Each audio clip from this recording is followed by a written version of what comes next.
Jake Morrison felt his stomach turn as he listened to the alien's words. He stood in the massive conference hall that floated above Neptune, representing all of humanity.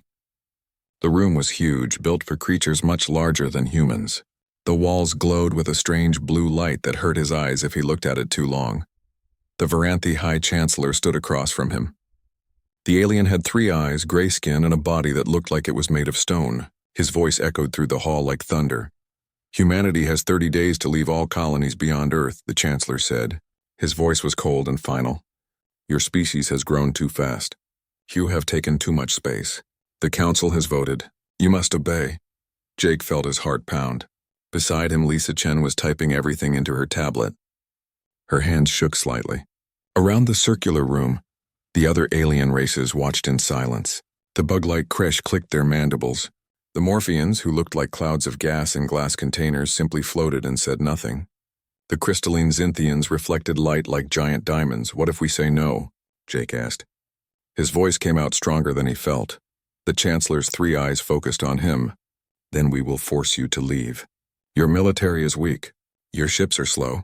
You have no advanced technology. Leave peacefully, or we will remove you by force." Jake wanted to argue, but he knew it was true. Human ships took months to travel between stars. The Council ships could do it in weeks. Human weapons were bullets and missiles. The Council had weapons that could destroy moons. It was not a fair fight. The journey back to Earth felt longer than usual. Jake sat in the shuttle and stared out the window at the stars. Lisa sat across from him, still typing her report. "They're really going to attack us," she said quietly. "Millions of people live in those colonies. Where will they go?" "I don't know," Jake admitted.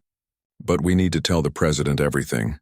On Earth, President Ryan Campbell called an emergency meeting.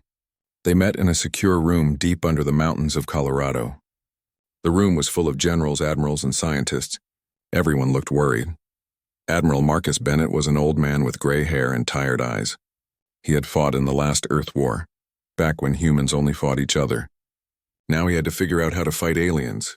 "They're right about our technology," Marcus said. He pulled up images of Council ships. They were beautiful and deadly. "Their ships are faster. Their weapons are stronger. Their shields can stop anything we have. We cannot win in a direct fight, so we give up?" someone asked. "No," said a woman's voice. Everyone turned to look at Dr. Kate Sullivan. She was young, maybe 35, with bright eyes and a quick smile. She ran the Advanced Weapons Research Program. "We don't fight them the way they expect." "Explain," President Campbell said. Kate walked to the front of the room and changed the display. Now it showed information about the Council races. "Look at their history. They've been peaceful for thousands of years. They have rules for war. They announce battles ahead of time. They fight in organized formations.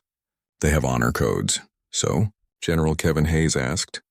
"So they've forgotten how to really fight," Kate said. Her smile was not nice anymore. It was dangerous.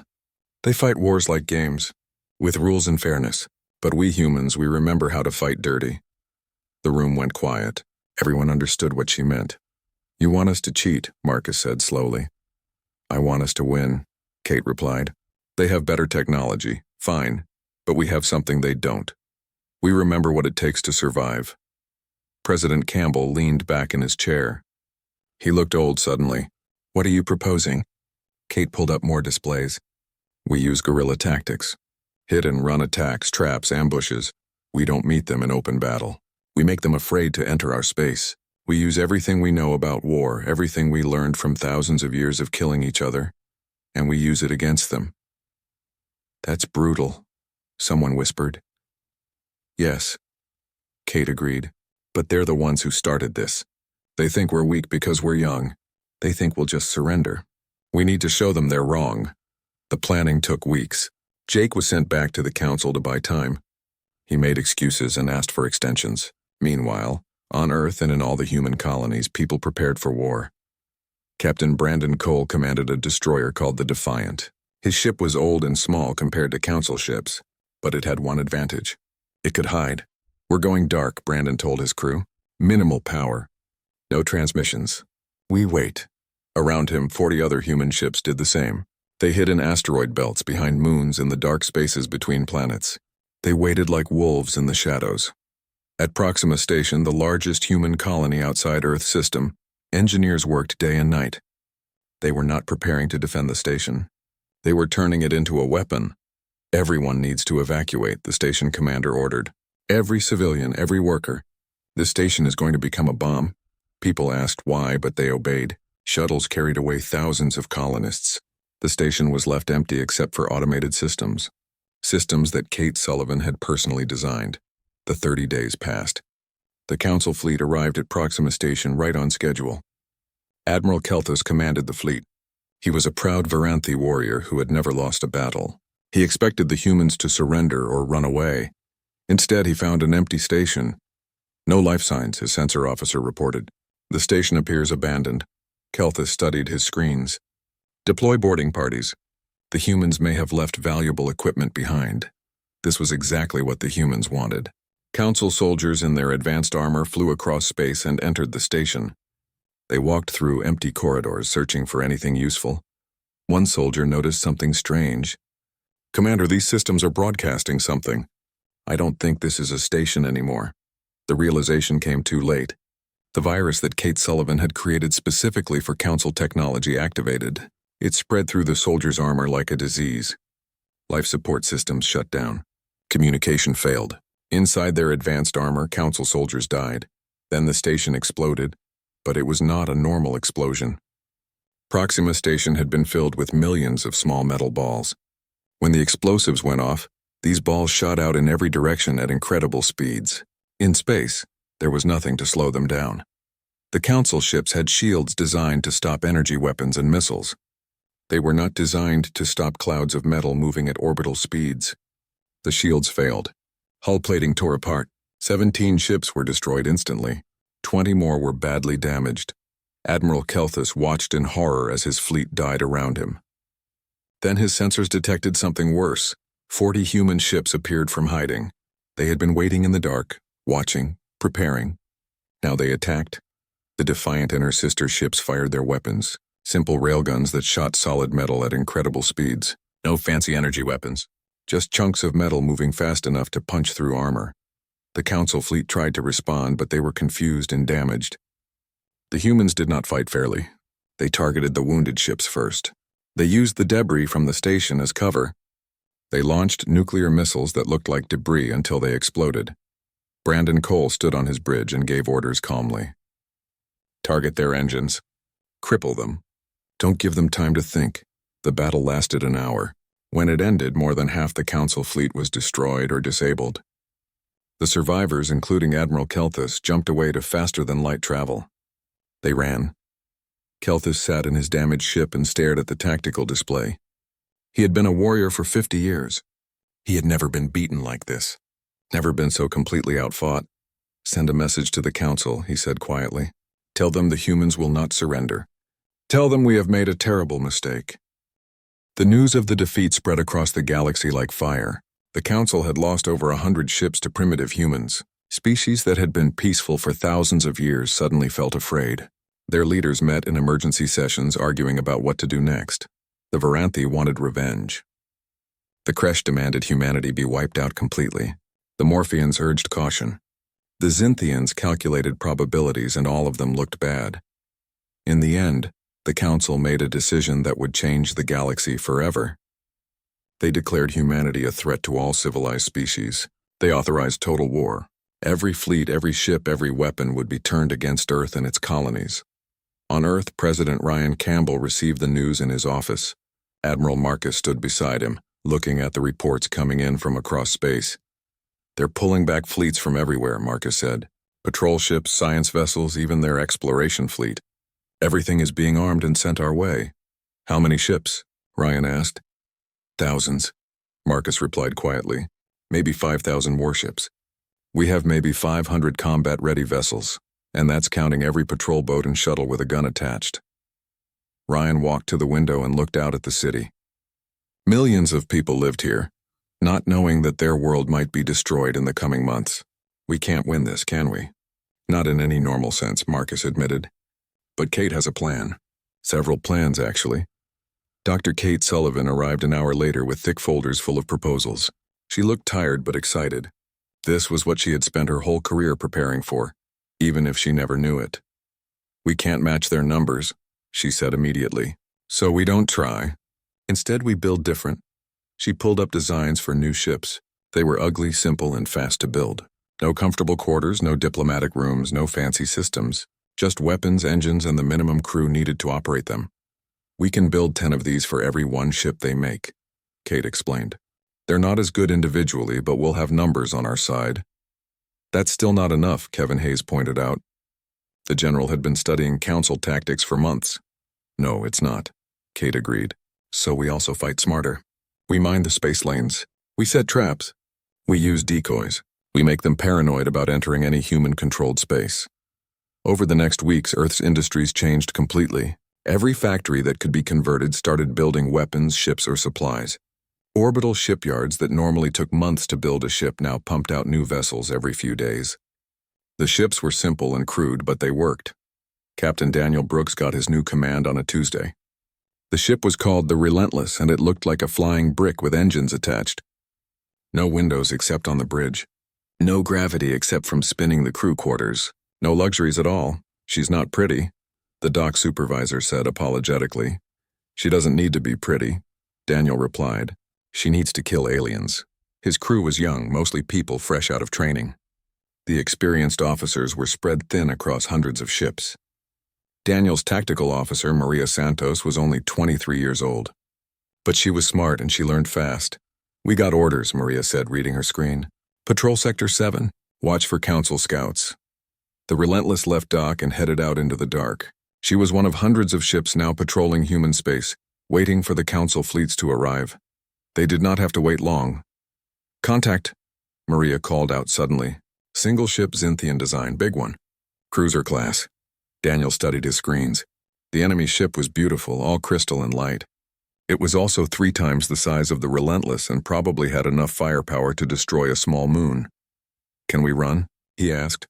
No, sir, Maria replied. They're faster than us. They've already spotted us. Daniel nodded slowly. Running was not an option anyway. If he ran, the cruiser would just continue into human space and find something else to attack. Maybe a colony ship. Maybe a station with civilians. Load nuclear package Delta, he ordered. And launch all drones. The Relentless launched 20 small drones. Each one was about the size of a car and packed with electronics. They scattered in all directions, broadcasting fake signals and jamming enemy sensors. On the Zynthian cruiser, Commander Thelnos watched with amusement as the primitive human ship launched its toys. His sensors showed dozens of contacts now, but his computers were already sorting out the real threats from the decoys. Destroy them, he ordered casually. His ship fired bright beams of energy that cut through space and destroyed drones. But there were many drones and they were fast and erratic. It would take time to get them all. Meanwhile, the Relentless launched a single missile. It was not aimed at the cruiser. Instead, it flew past the Zynthian ship and kept going, moving away from both vessels. Thelnos barely noticed it. The missile was slow and poorly aimed. It was not a threat. He focused on destroying the drones and pursuing the human destroyer. They're running, his tactical officer reported. The human ship is trying to escape. Pursue, Thelnos ordered. We will destroy them and add another kill to our record.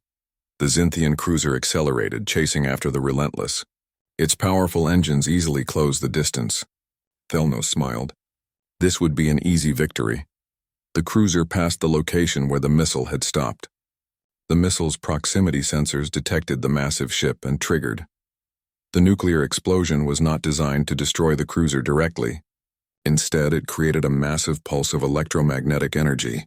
The pulse washed over the Zynthian ship's shields from the inside, overloading the generators. For exactly 3 seconds, the beautiful crystalline ship had no shields at all. 3 seconds was all Daniel needed. The Relentless had not been running away. She had been looping around, coming back at a different angle. Now she was close, very close, and her railgun was charged and ready. Fire, Daniel said quietly.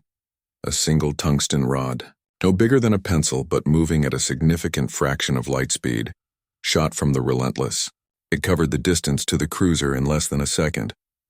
The rod punched through the unshielded crystal hull like it was paper. The rod went all the way through the ship, entering near the engines and exiting through the command section.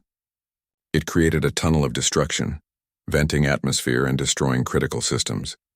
The Xinthian cruiser began to tumble, bleeding air and fluids into space. Emergency systems tried to activate, but too much was damaged. Thelnos watched his bridge tear apart around him. His last thought was confusion. How had primitive humans done this? Target destroyed, Maria reported. Her voice shook slightly. It was her first real combat. Good work, everyone, Daniel said. Now we need to move. Where there's one council ship, there will be more. The Relentless jumped away, leaving the dying cruiser behind. It was one small victory in a war that was growing larger every day. Across human space, similar fights happened. Human ships used tricks, traps, and tactics that the Council had never seen before. They hid in asteroid fields and ambushed passing ships. They pretended to surrender, then detonated bombs when Council ships came close. They launched missiles on long, slow trajectories that struck days later when no one expected them. The Council was winning in terms of ships destroyed. They had the numbers and the technology, but they were learning that winning battles did not mean winning the war. Every Council ship that entered human space had to wonder if that asteroid was really an asteroid or a hidden ship. Every derelict vessel could be a trap. Every distress signal could be bait. The humans were making their space into a nightmare. On Earth, President Campbell met with his advisors again. The casualty reports were terrible. Dozens of colonies had been attacked. Millions were dead. But humanity was still fighting. We're hurting them, Admiral Marcus said. Our kill ratio is about 3 to 1. For every human ship they destroy, we take out 3 of theirs. But they have more ships to lose, Ryan pointed out. Yes, Kate Sullivan agreed, which is why we need to activate the Omega Protocol. The room went silent. Everyone knew what that meant, are you sure? Ryan asked quietly. There's no going back from that. I'm sure, Kate said. They wanted to fight humanity. Let's show them what happens when you back a human into a corner. Let's show them what we're really capable of. Ryan looked around the room at his advisors, his generals, his scientists. They all nodded. The decision was made.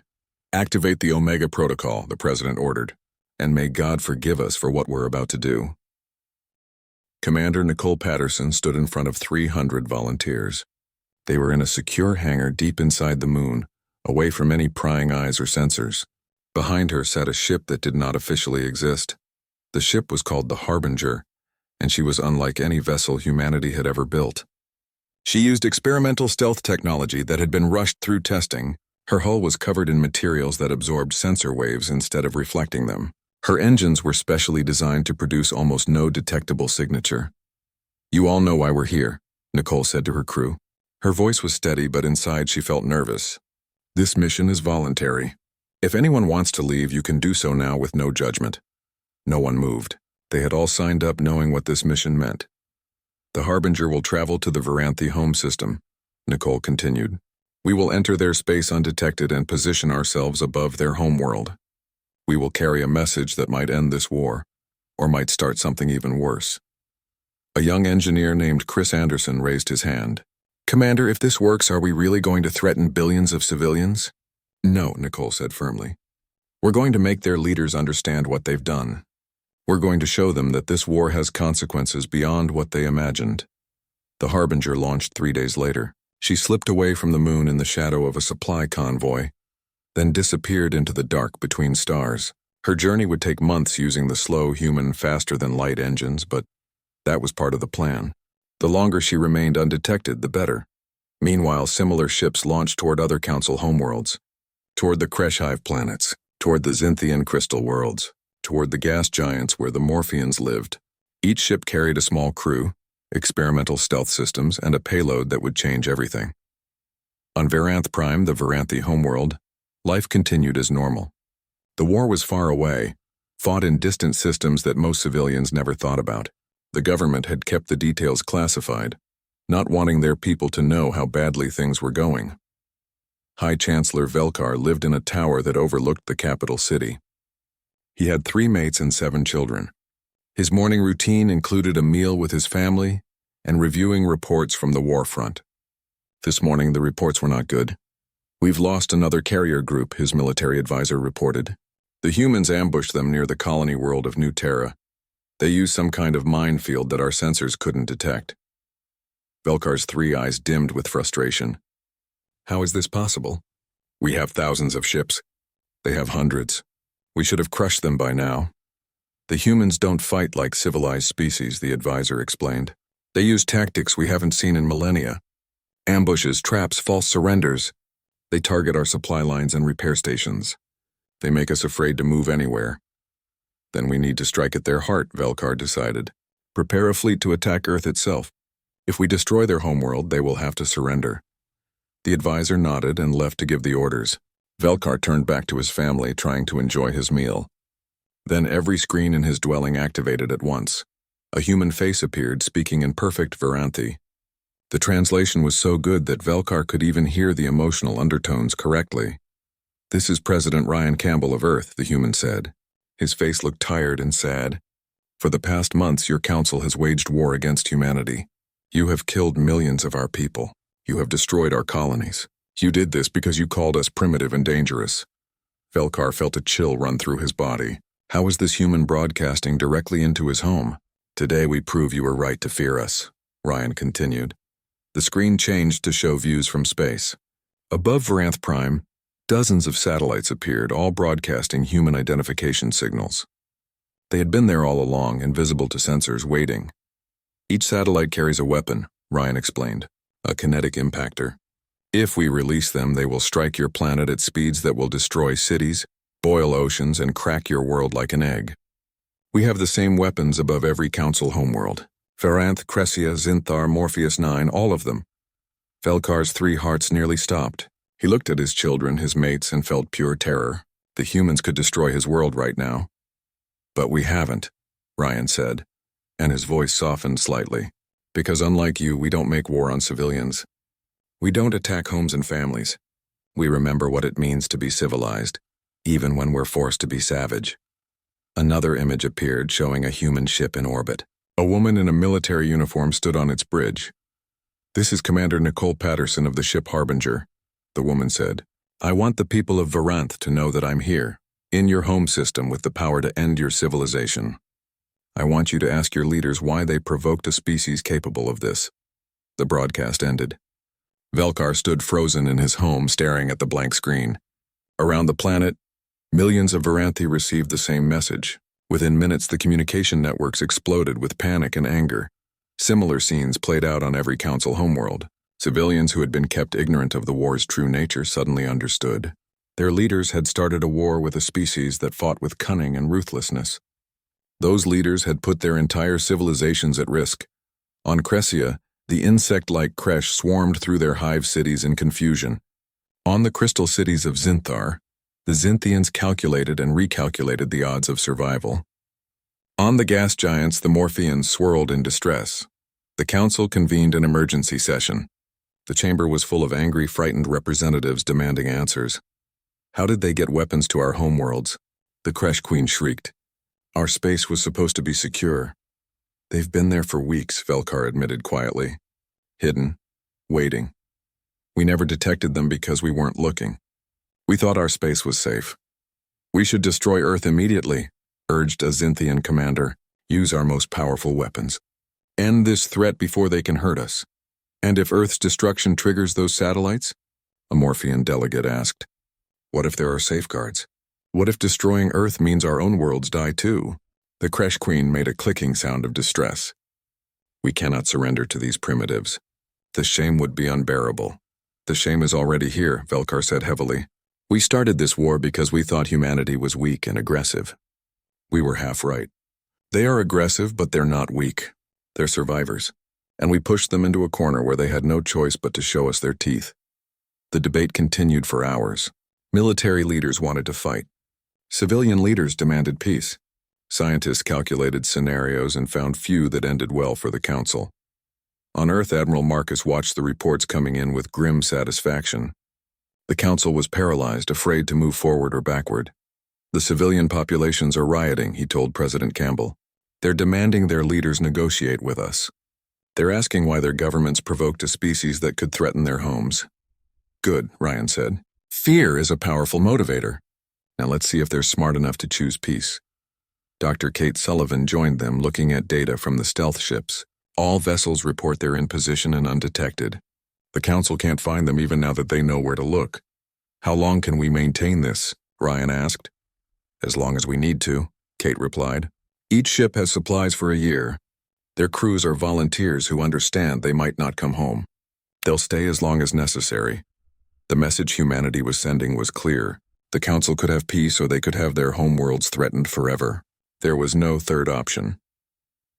On Varanth Prime, Velkar sat with his advisors late into the night. His family was in a shelter underground, along with millions of other Varanthi who feared the sky might fall at any moment. We have to negotiate, he finally said. We cannot win this war. Every day we continue, we lose more ships and our people grow more afraid. The humans have outplayed us. They're not more advanced than us, one advisor protested. No, Velkar agreed, but they're more experienced at war. Real war. Not the ceremonial battles we fought for the last 1,000 years. They come from a violent world and they remember what survival costs. We forgot those lessons. Now we're paying the price. The vote was called. The Council agreed to request negotiations. The message was sent to Earth with a simple word: negotiate. On the Harbinger, Nicole received the news and felt relief wash over her. She had been prepared to sit above Varanth for months or even years. Now maybe she could go home. Stand down alert status but maintain position, she ordered her crew. We stay here until a treaty is signed. But at least now there's hope this will end without more death. Chris Anderson, her executive officer, looked at the planet below. Do you think they'll honor any agreement? They will if they're smart, Nicole replied. Because we've taught them a lesson they'll never forget. Never start a fight with someone who has nothing left to lose. The neutral station where the negotiations would take place was built quickly in empty space between human territory and council space. It was a simple structure, nothing fancy, just meeting rooms and basic life support. Neither side trusted the other enough to meet on their own territory. Ambassador Jake Morrison arrived with a small team. He was the same man who had stood before the council months ago and listened to their ultimatum. Now he was back, but everything had changed. He was not here to beg. He was here to dictate terms. The council sent their highest representatives. High Chancellor Velkar was there, looking older and more tired than before. The Kresh Queen sent her prime minister. The Zynthians sent their calculation council. The Morphians sent their consensus representative. They all looked afraid. The meeting room was round with a table in the center. Jake took his seat and placed a datapad in front of him. Around the table, the alien representatives settled into their places. No one spoke for a long moment. Finally, Velkar broke the silence. We are here to negotiate an end to hostilities. No, Jake said simply. You're here to accept our terms. There's a difference, the Kresh minister bristled. You cannot dictate to the council. We are the oldest civilizations in the galaxy, and yet you're the ones who asked to negotiate, Jake replied calmly. You asked because we have weapons pointed at your homeworlds. You asked because your own people are demanding peace. You asked because you know you cannot win this war. The Zynthian representative's crystal body flashed with colors that indicated anger. Your arrogance is remarkable for such a young species. Is it arrogance when it's true? Jake asked. Let me be clear about our position. Humanity will keep all colonies we currently control. All council fleets will withdraw immediately from human space. You will pay reparations for the colonies you destroyed and the people you killed. Impossible, Velkar said, but his voice was weak. The council cannot simply surrender to demands like these. Admiral Marcus appeared on a holographic display. His image was life-sized, standing beside Jake. You already have, he said bluntly. The moment you realized we could destroy your homeworlds, you surrendered. This negotiation is just making it official. The alien representatives shifted uncomfortably. They knew he was right, but accepting it was hard. Let me explain something to you, Marcus continued. You thought you were fighting a primitive species. You weren't. You were fighting humans. Do you know what makes us different from you? The council representatives waited in silence. You've been safe for so long that you forgot what survival costs, Marcus said. His voice was hard but not angry. Every human alive is descended from ancestors who survived ice ages, diseases, natural disasters, and wars that killed millions. We spent thousands of years fighting each other before we ever reached space. We learned to be adaptable, creative, and yes, ruthless when necessary. Dr. Kate Sullivan joined the holographic display. Your species evolved on stable worlds, she added. Worlds with mild climates and abundant resources. Our planet tried to kill us in every way possible. We come from a world where winter could freeze you to death. where disease could wipe out entire cities, where animals hunted us and we hunted them back. We learned to survive in conditions that would kill most species. So you're saying you're better than us? The Morphean representative asked, its gaseous form swirling with agitation. No, Kate replied. We're saying we're more experienced at fighting for survival. You had the luxury of peaceful evolution. We didn't. And when you forced us to fight, we used everything we learned from millions of years of struggle. President Ryan Campbell appeared on the display next. His face looked sad and tired. I don't enjoy any of this, he said honestly. I wish we could have joined your council as friends. I wish you had given us a chance to prove we could be peaceful neighbors. But you didn't. You saw us as a threat and tried to eliminate us. So we showed you what a real threat looks like. What do you want from us? Felkar asked quietly. Respect, Ryan said. Recognition that humanity deserves a place in this galaxy. An equal place, not as subordinates or second-class members. We want you to share your technology with us and we'll share our knowledge with you. What knowledge could you possibly have that we don't? The Kresh minister asked with disdain. Tactical knowledge, Marcus said. Strategy, how to adapt to changing situations. How to think creatively when facing superior force. You've been peaceful so long that you've forgotten these skills. But the galaxy isn't always peaceful. Someday you might face a threat you can't negotiate with. A threat that doesn't care about your honor or your rules. When that day comes, you'll need humans fighting beside you. The council representatives looked at each other. They were beginning to understand that this negotiation was not just about ending a war. It was about fundamentally changing the balance of power in the galaxy. If we agree to your terms, the Zynthian asked, how do we know you'll remove those weapons from our homeworlds? You don't, Jake admitted. You have to trust us. Ironic, isn't it? You have to trust the primitive, aggressive species you tried to eliminate. This is impossible, the Kresh minister said. We cannot simply give in to threats. Then don't, Jake replied. Commander Patterson and 300 other ships stay in your home systems forever. Your populations live in fear every day. Your leaders lose all credibility because they started a war they couldn't win. Eventually, your own people will overthrow you and make peace with us anyway. We can wait. The room fell silent again. The weight of the choice pressed down on everyone. Velkar finally spoke. If we agree, what guarantees do we have that you won't attack us later? The same guarantee you would have given us if we had surrendered, Jake said. A treaty, a promise, and the knowledge that breaking it would start another war nobody wants.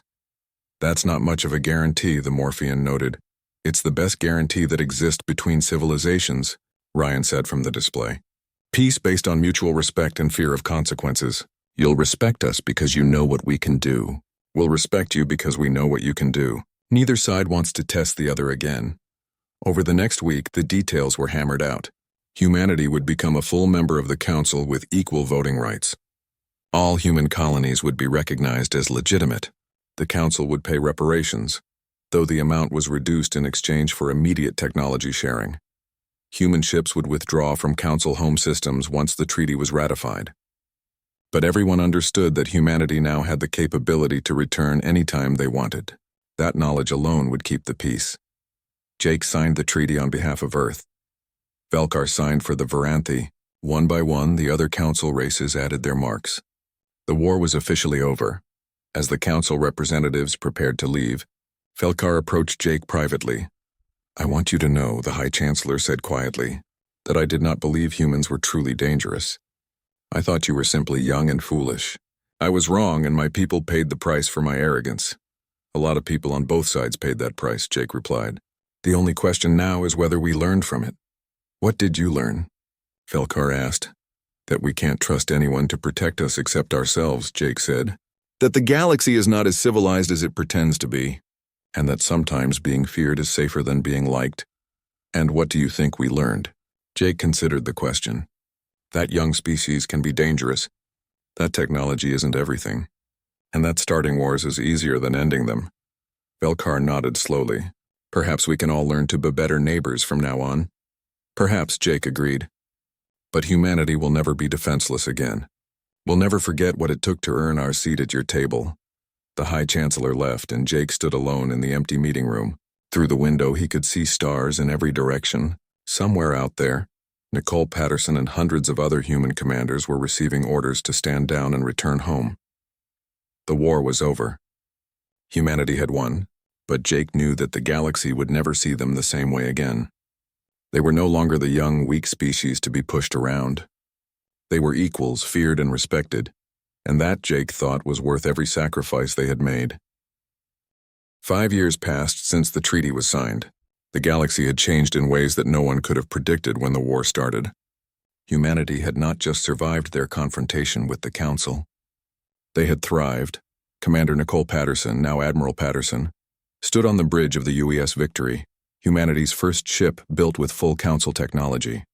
The vessel was a beautiful mix of human practicality and alien advancement. She had quantum drives that could cross the galaxy in days. She had shields that could withstand anything short of a supernova. She had weapons that made the old railguns look like toys. But she also had something the Council ships lacked. She had been designed by humans who remembered what it meant to fight for survival. "All systems ready, Admiral," reported her tactical officer.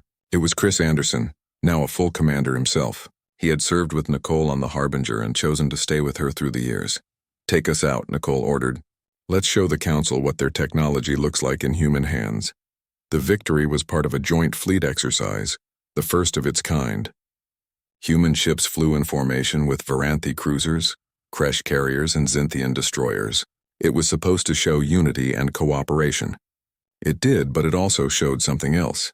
The human ships were better. Not because of superior technology. They all use the same Council tech now, but because humans used it differently. They were more aggressive in their maneuvers. They adapted faster to changing situations. They thought of tactics that the Council races had never considered. Watching from his flagship, High Chancellor Velkar felt a mix of emotions. Pride that the Council had helped create such capable allies, fear because those allies had once been enemies, and respect, grudging but real for what humanity had accomplished. On Earth, life had returned to something approaching normal. The war memorials had been built. The dead had been honored. The economy had shifted from total war production back to peaceful pursuits. But no one forgot what had happened. Jake Morrison walked through the Memorial Garden in Washington. Walls of black stone listed the names of everyone who had died in the war. Millions of names. Some were soldiers who fought in space battles. Others were civilians who died when colonies were destroyed. All of them were remembered. Lisa Chen found him there, as she often did. She had remained his assistant through the war and into the peace. Now she was an ambassador herself, stationed on Varanth Prime as humanity's representative to the Council. "I'm leaving for Varanth tomorrow," she told him. "Wanted to pay my respects before I go." Jake nodded, his eyes on the names. "Do you ever wonder if it was worth it?" "Every day," Lisa admitted. "But then I remember the alternative. If we had surrendered, humanity would be second-class citizens forever. Our colonies would have been abandoned. We would have been at their mercy. This way we're equals. Equals they fear," Jake noted. "Sometimes fear is the foundation of respect," Lisa said. "The Council races lived in peace for thousands of years because they were all equally powerful. They respected each other because they knew what war would cost. Now they respect us for the same reason." Back in space, the fleet exercise continued. Captain Daniel Brooks commanded a squadron of destroyers, showing Kresh pilots how to perform hit-and-run attacks. Admiral Marcus, now retired, watched from Earth via holographic display, a proud smile on his face. Dr. Kate Sullivan had become the director of the Joint Technology Initiative, where human and Council scientists worked together. Her teams were developing new weapons, new ships, and new defenses, but they were also working on peaceful projects. Medical technology, environmental restoration, ways to make life better across the galaxy. "The Council races are starting to adopt our tactical thinking," she told President Laura Bennett during a briefing. President Campbell had served his term and stepped down, satisfied that he had secured humanity's future. Laura was the new president, young and energetic. "Is that good or bad?" Laura asked. "Both," Kate replied honestly. "Good because it makes them better at defending themselves. Bad because it means they're learning to think like us, more aggressive, more willing to take risks. The galaxy might become a more dangerous place, or a more interesting one," Laura suggested. The changes were visible everywhere. On Cressia, the insect race was developing special forces teams trained in human guerrilla tactics. On Zinthar, The crystalline beings were building smaller, faster ships based on human designs. The Morphians were studying human psychology, trying to understand how a species could be so adaptable. But the biggest change was cultural. The younger generations of council species looked at humans differently than their parents did. They did not see primitive warmongers. They saw survivors who had earned their place through strength and cunning. Some even admired them. Jake stood in the council chambers again, but this time as a full member. He wore the insignia of Earth's chief ambassador, equal in rank to any other representative. When he spoke, the council listened. "We propose a new defense initiative," he said, addressing the assembly. "Joint training programs where each species shares their unique strengths. The Varanthi have excellent strategic planning. The Kresh have superior logistics. The Xinthians have computational abilities we can't match. And humans have tactical flexibility and adaptability." "You mean you want to teach us to be more like you?" the Kresh Prime Minister said, but there was no hostility in her voice anymore, just acknowledgement of fact. "No," Jake replied. "I want us all to learn from each other. Humanity learned the hard way that isolation leads to vulnerability. We nearly lost everything because we were alone. Together we can all be stronger." The proposal passed. Soon officers from all species would train together, learning from each other's experiences and perspectives. The galaxy was becoming more unified, not through force or fear, but through shared understanding. On Varanth Prime, Velkar prepared to retire. He was old now, and the war had aged him further. His successor would be younger, from a generation that grew up knowing humans as equals rather than threats. Before he stepped down, he recorded a message to be placed in the council archives. "We made a mistake," he said to the camera. "We saw humanity's youth and aggression and assumed they were weak. We forgot that youth means energy and adaptability. We forgot that aggression can be channeled into determination. Most importantly, we forgot that every species has something valuable to contribute." He paused, choosing his words carefully. "Humanity taught us that the galaxy is not as safe as we believed. They reminded us that peace must be maintained through strength, not just good intentions. They showed us that sometimes the youngest member of a group can teach the oldest members important lessons." His last official act was to posthumously honor Admiral Marcus, who had passed away peacefully in his sleep. The council awarded him their highest military decoration, an honor never before given to a non-council species. Nicole Patterson attended the ceremony via hologram, wearing her dress uniform. She accepted the medal on behalf of her old commander and teacher. Admiral Marcus would have appreciated the irony.